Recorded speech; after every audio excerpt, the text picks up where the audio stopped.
Buenas noches o buenos días, según en el momento en que escuchen nuestro podcast Brain Emotions. Estamos integrados por Giner Sánchez, Luisa Ruge, Lina Torres, Dayana Miranda, Daniela Pavón, Lady Gallego y quien les habla, Edwin Victoria.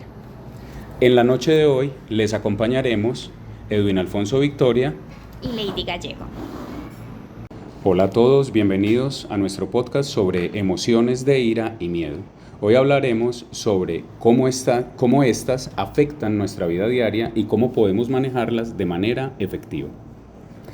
La ira y el miedo son emociones universales que todos experimentamos en algún momento de nuestras vidas. Por eso es muy importante entender cómo funcionan estas emociones para poder controlarlas o, yo diría de otra manera, regularlas mejor. Muy bien, empecemos por la ira. ¿Sabías que la ira es una respuesta natural y saludable a la frustración y a la injusticia?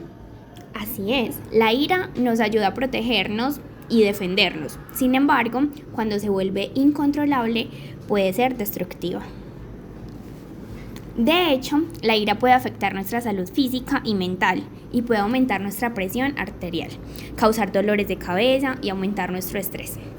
Es decir, la ira es una emoción compleja que involucra tantos procesos psicológicos como biológicos.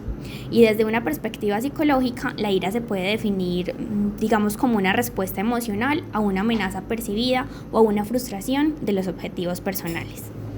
Desde una perspectiva biológica, la ira implica una activación del sistema nervioso simpático que desencadena una serie de respuestas fisiológicas como el aumento de la presión arterial, la frecuencia cardíaca y la liberación de hormonas del estrés como el cortisol y la adrenalina. Según un estudio de investigación realizado por Hariri y Holmes en el 2006, la ira también está asociada con la actividad en la amígdala, una estructura cerebral que está involucrada en la evaluación emocional y la respuesta del miedo y la amenaza. En otro estudio realizado por Potegal y Davison en el 2003, se encontró que la ira también está asociada con la actividad del córtex prefrontal y ventrolateral, una región del cerebro que está involucrada en la regulación emocional y en la toma de decisiones. En resumen, la ira es una emoción muy compleja que involucra tanto procesos psicológicos como biológicos en el cerebro humano. Muy bien, pero entonces, ¿cómo podemos controlar la ira? La clave está en identificar y comprender esas emociones subyacentes que la causan. A veces la ira puede estar enmascarando el miedo, la tristeza y muchas veces la frustración. Es muy cierto. También es importante aprender a expresar la ira de una manera saludable, sin dañar a los demás o a nosotros mismos. Una técnica muy útil es contar hasta 10, hablar antes de tomar una decisión y siempre un respiro más. Muy bien. Ahora hablemos sobre el miedo. El miedo es una emoción que nos protege del peligro, pero cuando se vuelve excesivo, este puede paralizarnos y limitar nuestras opciones. El miedo también puede afectar nuestra salud mental y emocional, puede causar ansiedad, depresión y otros trastornos emocionales. En este caso, ¿cómo podemos manejar el miedo? Podemos decir que una técnica útil es enfrentar nuestros miedos gradualmente, paso a paso. Esto nos ayuda a desarrollar la confianza en nosotros mismos y a su vez a superar este miedo. Muy interesante.